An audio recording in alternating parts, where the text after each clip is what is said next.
आप सबका एक बार पुनः फिर स्वागत है। राष्ट्र का स्वरूप पाठ वही है, लेखक भी वही है। ये थोड़ा सा छूटा हुआ है, तो जाएगा कि कंप्लीट हो जाए और नेक्स्ट जो सेशन से दूसरा पढ़ाया जाएगा, चाहे गद्य में या काव्य में। लोग यहाँ तक पहुँच गए थे।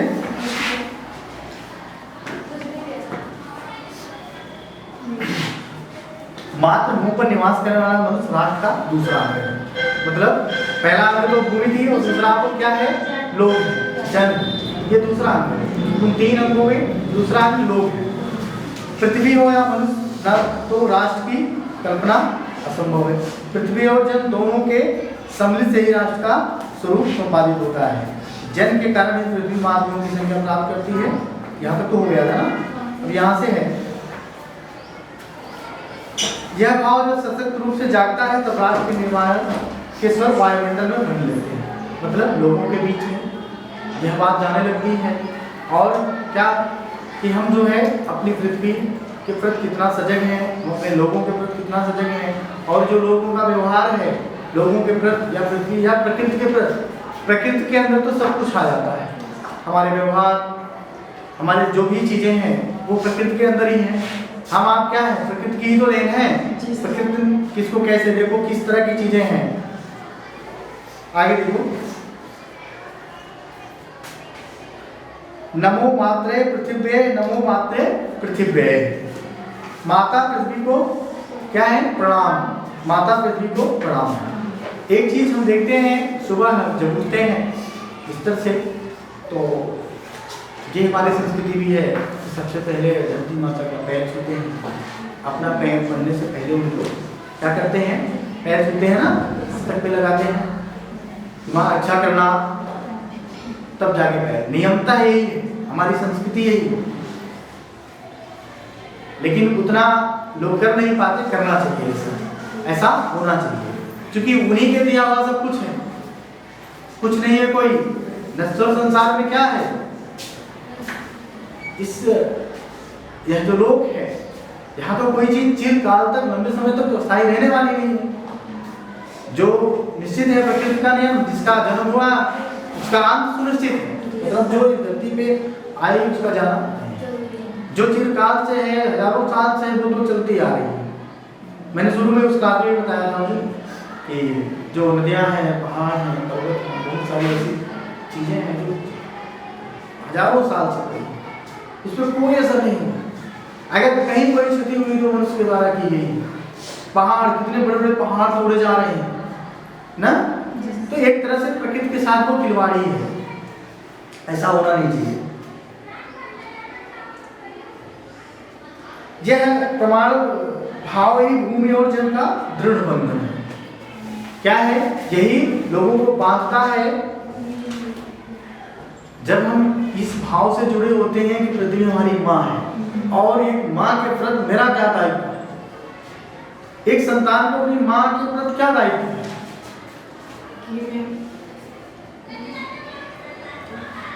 कि किसी भी प्रकार से उनको चोट और दुख न पहुंचे। ऐसा मेरे द्वारा कोई कार्य न किया जाए जिससे माँ दुखी हो ना। बहुत ऐसे उदाहरण समाज में देखने को मिलते हैं। लोग दारू पी कर आते हैं, माँ को ही मारते हैं। लेकिन कितना उदार दिल है, कितना उदार हृदय है, कैसी माँ की संरचना होती है कि अगले दिन फिर भी वो खाना पानी और जो भी चीजें हैं सब लेके बैठती है। तो कहीं और ये संभव नहीं है। है संभव? माँ के अलावा किसी और को ऐसा कर दो तो वो फिर समय ही बताएगा क्या होगा तब, है? तो माँ का मतलब दर्जा नहीं कोई ले सकता। एक माँ का क्या रोल है, एक माँ का क्या मनुष्य के जीवन में, और ये धरती माँ से जोड़ा गया है। यहाँ कवि ने बड़े सुंदर तरीके से वर्णन किया है इस धरती माँ के सहारे कि ये मतलब माँ का क्या दर्जा होता है और उस संतान को क्या करना चाहिए माँ के। इसी दृढ़ चट्टान पर राज का चिरजीवन आश्रित रहता है। इसी मर्यादा को मानकर राज के प्रति मनुष्य के कर्तव्य और अधिकारों का उदय होता है। जो जन पृथ्वी के साथ माता और पुत्र के संबंध को स्वीकार करता है उसे ही पृथ्वी के वरदानों भाग पाने का अधिकार है। माता के प्रति अनुराग और सेवा भाव पुत्र का स्वाभाविक कर्तव्य है। माता के प्रति अनुराग और सेवा भाव, एक संतान को क्या कर्तव्य है? माँ बाप की सेवा करना ना, नियम तो यही कहता है, सही भी यही है। लेकिन आए दिन समाज में ऐसे उदाहरण देखने को मिल जाते हैं जहाँ देख के कुछ क्षण के लिए अगर वहां से आप गुजर रहे हैं तो थोड़ा सा सोचना पड़ता है। लोग क्या करते हैं, तरह तरह की बातें करते रहते हैं। कितनी भी बड़ी बात हो माँ से थोड़ी नहीं होगी, क्यों? कितनी भी बड़ी बात हो, पत्नी दिक्कत वहां हो रही है जहां पर लोग ये निश्चय नहीं कर पा रहे हैं कि सही कौन है। अब उस स्तर से जब देखते हैं तो माँ का वो भाव नहीं रह जाता। पत्नी और माँ में अगर आदमी को चुनना हो तो किसे चुनेगा? पत्नी को चुनता है, माँ को चुनता है। लेकिन थोड़ा सा उल्टा देखने को मिल रहा है, वो गलत ठहरा देते हैं कि नहीं तुम ऐसा ना बोली होती तो ऐसा ना होता, वो सही है, वो कल आई वो सही हो गई, और जो जिसके द्वारा तुम्हारी उत्पत्ति हुई है, जन्म दिया है जिसने, वो गलत हो गई। मतलब तमाम तरह के ये उदाहरण जो हमारे सामने देखने को मिलते हैं। सोचो ये कब इन्होंने लिख दिया है इस चीज के बारे में। आज जो चीजें घटित हो रही हैं, जो हो रही है, जो देखने को मिल रही है, कब का ये लिखा हुआ है कि क्या कर्तव्य होने चाहिए। जो कर्तव्य है वो सदा वही है। कितनी भी टेक्नोलॉजी आ गई है, लोग कितने भी बदल गए हैं, कितना भी कुछ हो गया है, लेकिन माँ बाप का जो दर्जा होना चाहिए वो तब भी वही था, आज भी वही है। लेकिन जो इस तरह के वातावरण में चीज़ों को देखने को मिलती हैं वो थोड़ा सा बड़ी दुखद होती है। ऐसा होना नहीं चाहिए। वह एक निष्कारण धर्म है, बिना किसी कारण के इसको स्वीकार करना चाहिए। इसमें कोई लाग लपेट नहीं कि वो माँ है तो माँ है, उसका दर्जा सर्वोपरि है, उसका दर्जा कोई ले ही नहीं सकता। मतलब उसका स्थान कोई ले ही नहीं। माँ का स्थान कौन ले सकता है? कोई नहीं। उसको किसी चीज को आप तोड़ नहीं सकते हो ना, कितने भी बड़ी बातें हो जाए, लेकिन कहीं भी उसका कोई दूर दूर तक नजदीक कोई मतलब नहीं। स्वार्थ के लिए पुत्र का माता के प्रति प्रेम, स्वार्थ के लिए पुत्र का माता के प्रति प्रेम, ये भी सही नहीं है। सिर्फ स्वार्थ बस ये माँ से प्रेम करो, लगाव रखो। माँ खाते में 10 लाख पड़ा है, थोड़ा सा इधर उधर करते रहो, सोचता मिल जाए, या माँ के पास बहुत सोना चांदी ऐसा पड़ा है तो थोड़ा सा उस तरह से वो लगे रहो। ऐसा नहीं होना चाहिए ना। लेकिन देखने को मिलता है कि माँ लालच की चीज तो कोई है, मतलब ही नहीं है कि माँ है, उसको आप सोने पहले किसी चीज से तोड़ सकते ही नहीं। कभी कह रहा है कि उस माँ को जो है लालच की चीज, मतलब माँ के पास धन है, माँ पैसा रखी हुई है या सोना रखी हुई है या बहुत कुछ ऐसा हीरे जवाहरात रखी हुई है जिससे मुझे उतना ही रहना है कि वो मिल जाए बस, फिर तो भाड़ में जाए। ये भाव नहीं होना चाहिए। पुत्र के आधार पतन को सूचित करता है। उस पुत्र के आधार पतन उसके विनाश के रास्ते खोलता है। जो इस तरह के भाव रखते हैं वो कभी सुखी नहीं रह पाते। जो जन मातृभूमि के साथ अपना संबंध जोड़ना चाहता है उसे अपने कर्तव्यों के ऊपर पहले इस मातृभूमि धरा से जो पुत्रवत चाहे कि मेरा पुत्रवत संबंध रहे, तो पहले उस चीजों को समझना होगा तुम्हारे कर्तव्य क्या है, तुमको करना क्या चाहिए, क्या नहीं करना चाहिए। माता अपने सब पुत्रों को समान भाव से चाहती है। इसी प्रकार पृथ्वी पर बसने वाला जन बराबर है। मतलब हर धर्म हर संप्रदाय के लोग बराबर हैं। पृथ्वी ने किसी को लगाया है, इस धरती माँ ने किसी को अलग थोड़ी किया है। यहाँ पर जो है हिंदू का होली आती है ना, लोग त्योहार मनाते हैं। वही जो है इस्लाम में ईद आती है, वहाँ भी लोग खड़े मिलते हैं, तो सब अपने अपने चीज करते हैं, लेकिन लगाव तो सबका है पृथ्वी से ना। ऐसा तो है नहीं कोई पृथ्वी ना लगा हो ना।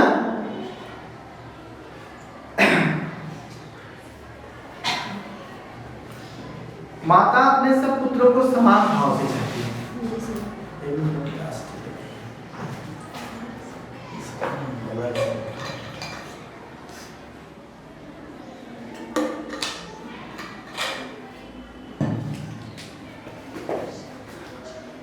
गला जैसे फंस रहा है।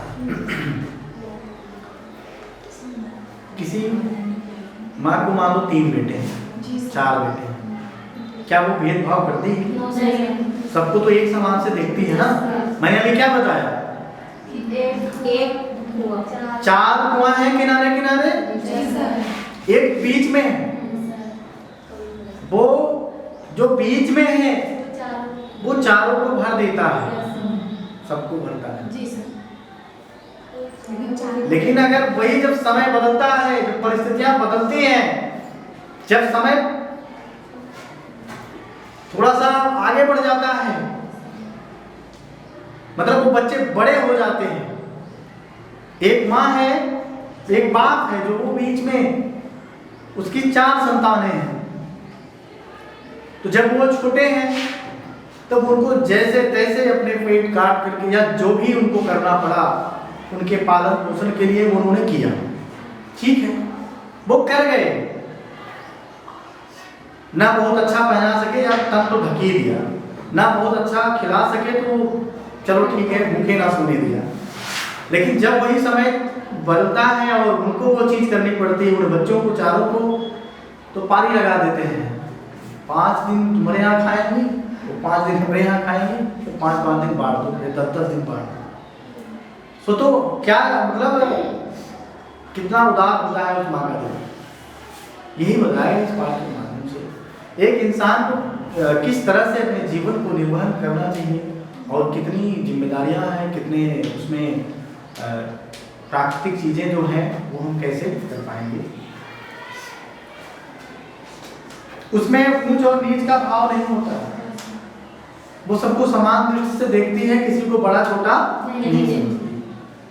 जो मातृभूमि के उदय के साथ जुड़ा हुआ है वह समान अधिकार का भाव है। मतलब जो भी इस पृथ्वी से जुड़ा है सबका समान अधिकार है। जहाँ हर धर्म के लोग रह रहे हैं, हर संप्रदाय, जहाँ सबके लोग रह रहे हैं, सब तरह के लोग रह रहे हैं ना। कहने का मतलब पृथ्वी से भी है, पृथ्वी पर कितने प्रकार के लोग हैं,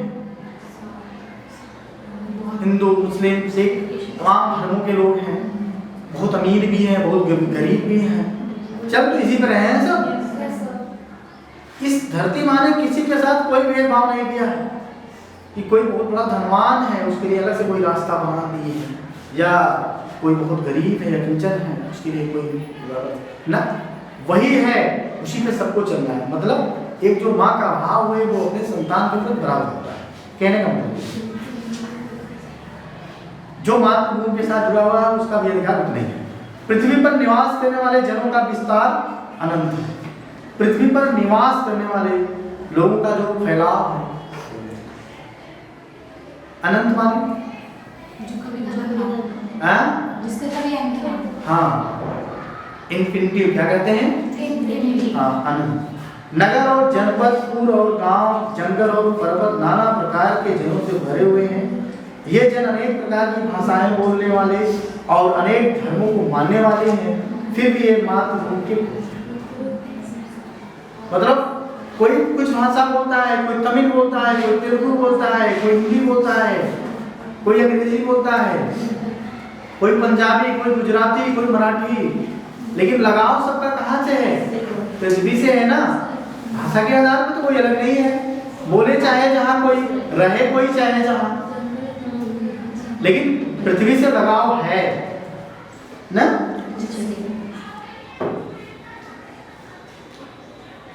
फिर भी ये मातृभूमि के पुत्र हैं और इस प्रकार उसका सौहार्द भाव अखंड है जो कभी अलग नहीं हो सकता। सभ्यता और रहन सहन की दृष्टि से जन एक दूसरे से आगे पीछे हो सकते हैं। कहीं बहुत विकास हो गया सभ्यताओं का, कहीं नहीं हो पाया है। अभी बहुत लोग जंगलों में रहकर अपने जीवन गुजार रहे हैं, कोई बहुत बड़े राजमहल में बैठा है ना। कितना असमानता, कितनी असमानता देखने को हमको मिलती है ना। कोई भी बहुत पीछे है, वो लकड़ी काट के जीवन यापन कर रहा है, उसका दिन रात वहीं बीत जाता है झुग्गी झोपड़ी में। किसी के पास इतना घर है कि वो पहुंच ही नहीं पाता महीने में हर घर, केवल वो नौकर चाकर ही साफ सूफ कर रहे हैं, एक आध दिन आ गए साहब तो आ गए ना। कितनी असमानता आए हैं, लेकिन सब है तो पृथ्वी पे ही ना।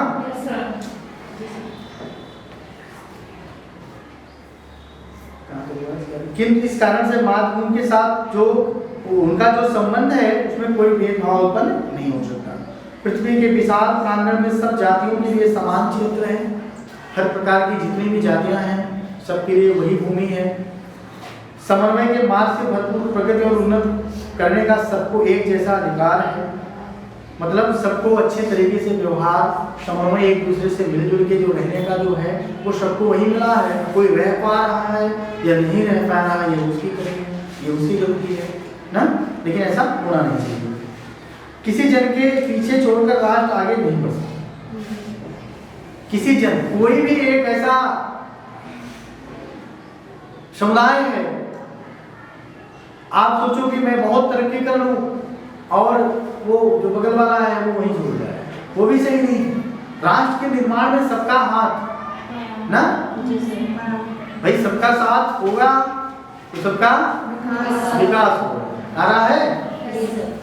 अतः राष्ट्र के प्रत्येक अंग की सूद हमें लेनी होगी। मतलब हर आदमी इस देश की तरक्की के लिए बहुत महत्वपूर्ण है, चाहे वो किसी भी जात से, किसी भी समुदाय से है, किसी भी प्रांत, कहीं से भी है। अगर वो देश से जुड़ा हुआ है, राष्ट्र से जुड़ा हुआ है, तो उसकी सहभागिता जरूरी है। वो इस देश की तरक्की और उत्थान के लिए उसका भी उतना रोल है जितना बाकी के लोगों का। मतलब कोई भी ऐसा किसी भी जाति का या कोई भी आदमी छूटेगा तब तो राष्ट्र का।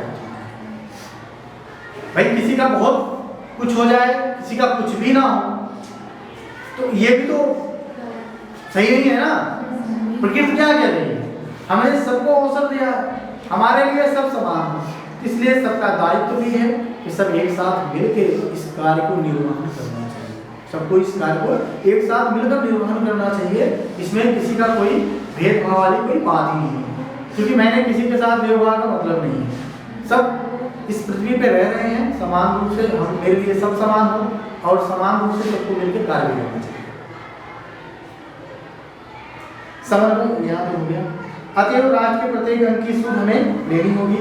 राष्ट्र के शरीर में एक भाग में यदि अंधकार और निर्बलता का निवास है तो समग्र राष्ट्र का स्वास्थ्य उतने अंग से असमर्थ होगा। इस प्रकार समग्र राष्ट्र को जागरण और प्रगति की एक विचार भावना से संचालित होना चाहिए। जन का प्रवाह अनंत होता है। सहस्त्र वर्षों से भूमि के साथ राष्ट्रीय जन ने तारतम्य प्राप्त किया है। जन का प्रवाह अनंत होता है और 7 वर्षों से भूमि के साथ राशि जन के तारतम्य, मतलब आदमी कितने सालों से यहाँ रहता है ना। जीव जंतु इस धरा पे कब से हैं, कह रहे हैं डायनासोर कितने हजार साल लाख साल पहले है, फिर उससे धीरे धीरे चल के जो है विकास हो गया। आप इस रूप में बहुत सारी चीजें पढ़ते हैं, आप क्लास में जानते भी हैं कि पहले मनुष्य किस तरह से वो बंदर का वो रूप देखते हैं, कैसे कैसे सामाजिक विज्ञान के उसमें होगा कि कैसे उसका विकास होता है। बायोलॉजी में चिंपैंजी, गोरिल्ला, वो सब जो है कि कैसे उसका विकास हो गया, तब ये जो है आकार आज मिल पाया। तो बहुत सारी चीजें हैं। जब एक सूर्य की रश्मियां प्रातःकाल भूमि को अमृत से भर देती। एक सूर्य है, सूर्य स्थिर है या चलता चलायमान है? स्थिर है जी सर। सुबह शाम कैसे हो जा रही है सर? पृथ्वी घूम रही है। अच्छा यही घूमती है, पृथ्वी घूम लेती है ना अपनी जगह पे। तो जो हिस्सा उसमें पड़ता है वहाँ दिन हो जाता है। हाँ, तो जो भाग दिखाई देगा वहाँ से वो दिन हो गया, जो पीछे चला गया वहाँ रात हो गई। ये हमारा चक्र है। तो कहने का मतलब सूर्य हर सुबह जो है जो हमको दिखाई देता है उसमें तमाम ऊर्जा भरी है। यही है 10 दिन से गायब हैं भास्कर जी, तो लगता है किसी तरह दिख जाए। मतलब हर चीज का महत्व है अपनी। यही चीज हम मई जून में देखते हैं, सोचते हैं थोड़ा सा नहीं बादल तो टुकड़ा आ जाए, थोड़ा राहत हो जाती है। तो मतलब समय पे सबका महत्व है। अच्छा, जब सुबह निकलते हैं तो चाहे कोई भी मौसम हो अच्छे लगते हैं। सुबह सुबह हो रही होती है और ये लालिमा फेंकते हैं पूर्व की दिशा से निकलते हुए, तो उस समय लगता है, लेकिन थोड़ी देर बाद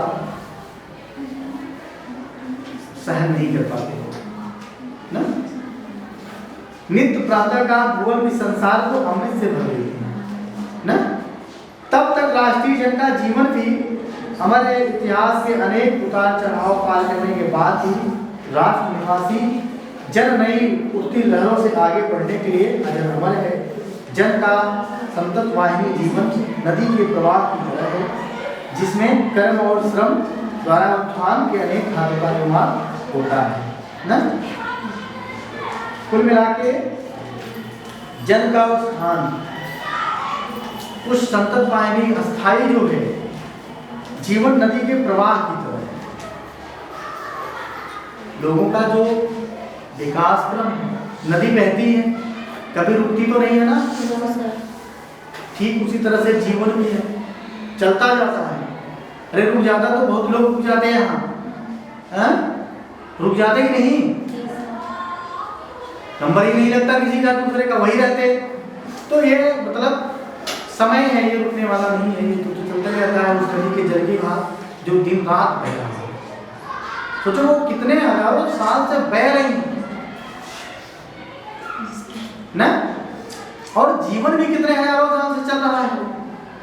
चक्र है, ये संसार है, रंगमंच है, लोग आ रहे हैं अपना अभिनय करके जा रहे हैं। क्या है ये संसार? एक तरह से रंगीन मंच तो है, जिसपे क्या है, लोगों को रोल मिला है, अपने कर्तव्य मिले हैं बच्चे के रूप में, फिर बड़े होते हैं वहां की जिम्मेदारियां हैं, शादी हो गई फिर परिवार की जिम्मेदारियां, फिर बहुत सारी चीजों को करते करते हैं कोई रुका। तो ये तो संसार का नियम है, परिवर्तन तो होना ही है ना। अब तीसरा जो अंग है किसी राष्ट्र के स्वरूप के लिए, वो क्या है? संस्कृति। अब संस्कृति क्या है? संस्कृति कहते हैं, पता नहीं किस संस्कृति में बना है, वो रीति रिवाज परंपराएं जो है ना, पूजा पाठ करने का, ईश्वर को मानने का, सबका अलग अलग तरीका है ना। संस्कृति है, बहुत सारी चीजें हमको मिलती हैं कि नहीं, माँ बाप से, अपने पूर्वज से, किसी भी कार्य को हम किस तरह से करते हैं। चलो इसको थोड़ा देखा जाए। राष्ट्र का तीसरा अंग जन की संस्कृति है। जन मतलब लोगों की संस्कृति है, लोगों की क्या है? सभ्यताएं। मनुष्य ने युगों तक जिस सभ्यता का निर्माण किया है वही उसके जीवन की प्रश्वास है। बिना संस्कृति जन की कल्याण का बंध मात्र है। संस्कृति ही जन का मस्तिष्क है।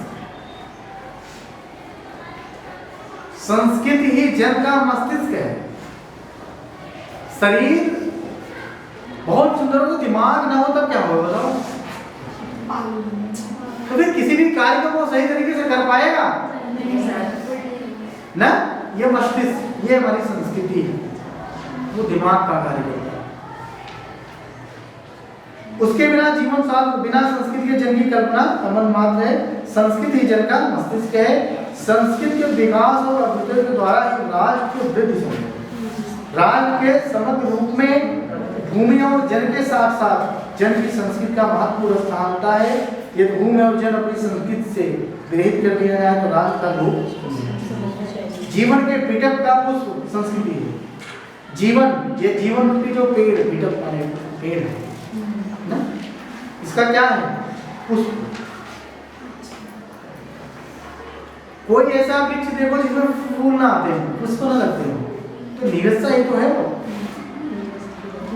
बताओ, जो पेड़ हो उसमें कभी पुष्प ना आए, तो क्या होगा?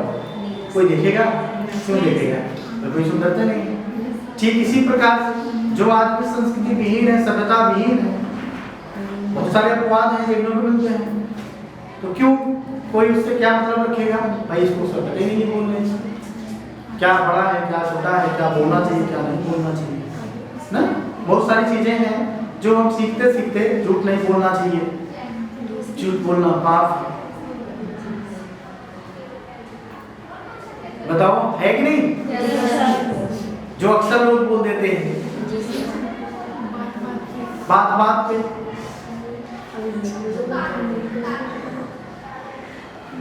कहाँ है वो? यदि भूमि और जन अपनी संस्कृति से विरहित कर दिए जाए, अलग कर दिए जाए, तो राज का लोग समझना चाहिए, मतलब उस राज का निर्माण नहीं हो सकता, लोग खत्म ही है। जीवन के पिटक का कुछ संस्कृति है। संस्कृत के सौंदर्य सौरभ में राष्ट्रीय जन की सौंदर्य यश अंतर्निहित है। ज्ञान और कर्म दोनों के पारस्परिक प्रकाश की संज्ञा। ज्ञान और कर्म दो चीजें हैं, एक ज्ञान, दूसरा कर्म। कर्म जो हम करते हैं तो जानकारी प्राप्त करके इन चीजों को करते हैं, उनको ज्ञान होगा तभी, सही चीज का ज्ञान होगा तभी तो सही कर्म कर पाएंगे। पारस्परिक मतलब एक दूसरे के क्या है संज्ञा। भूमि पर बसने वाले जन ने ज्ञान के क्षेत्र में जो सोचा है और कर्म के क्षेत्र में जो रचा है, दोनों के रूप में हमें राष्ट्रीय संस्कृति दर्शन मिलते हैं। भूमि पर बसने वाले लोगों ने ज्ञान के क्षेत्र में जो सोचा है और कर्म के क्षेत्र में जो रचा है, मतलब जो ज्ञान हमको मिलता है, जो जानकारियाँ हमको मिलती हैं, अब जब हम उसको कर्मों के द्वारा उतारते हैं जमीन में, इन दोनों का बहुत बड़ा महत्व है किसी भी राष्ट्र के निर्माण के लिए। ये बहुत महत्वपूर्ण चीजें हैं। जीवन के विकास की युक्ति ही संस्कृति के रूप में प्रकट होती है। प्रत्येक जात अपनी विशेषताओं के साथ इस युक्ति को निश्चित करती है और उसे प्रेरित संस्कृति का विकास करती है।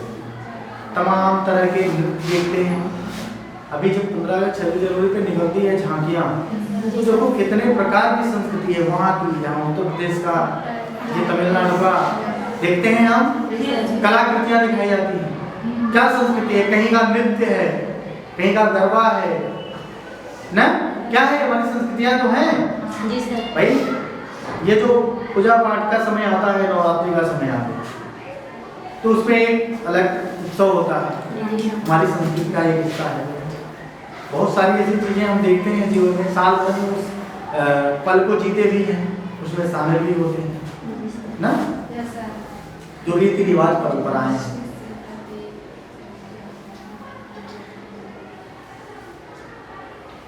इस दृष्टि से प्रत्येक जन की अपनी अपनी भावना के अनुसार पृथक पृथक अलग अलग संस्कृतियां राष्ट्र में विकसित होती हैं, लेकिन सब रहते राष्ट्र के हैं।